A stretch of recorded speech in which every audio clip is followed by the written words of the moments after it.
What are your views on tolerance? Is that something you think is important?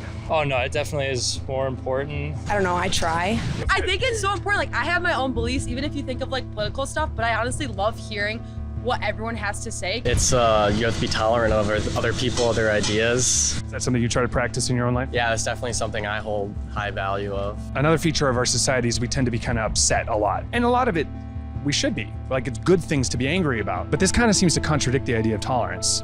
Because to protest something, I have to, by definition, decide not to tolerate it. What do we decide to tolerate and what do we decide to protest? Tolerate the good things in life, protest the bad stuff. Yeah, no, it's definitely a very hard balance, I think, to find. Well, I feel like you just have to like stand firm in your beliefs. If you don't want to tolerate something, you shouldn't have to. I suppose it depends, really.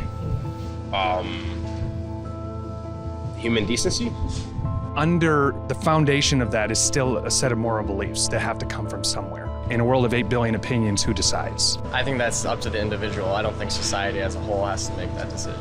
That's actually a really good question. I guess it's just kind of like around the communities you've grown up with. I think that's everyone's own personal beliefs. Yeah, it's it's where up how to you. people grow up and what they think is right and wrong. Historically, Christianity's been kind of the thing that is our guide, historically. It's just that used to be kind of the agreed upon standard. The more we've walked away from that, the more it's kind of like, I feel like some things are right or wrong, I just don't know how to tell you why. Why do you think we've walked away from that standard, and how do you guys feel about what should replace it? What can replace it? And I know this may be like a superficial answer, but like it's just someone's like own moral compass. I feel like I just know what's right and wrong, and I feel like that's because of like the family that I grew up in. Sure. And it's I think it's ingrained in most people that, I don't have religious beliefs or anything, but I think it's ingrained in most people that murder is wrong. I think like what I live by is kind of like the golden rule, like don't do to others what you wouldn't do upon yourself.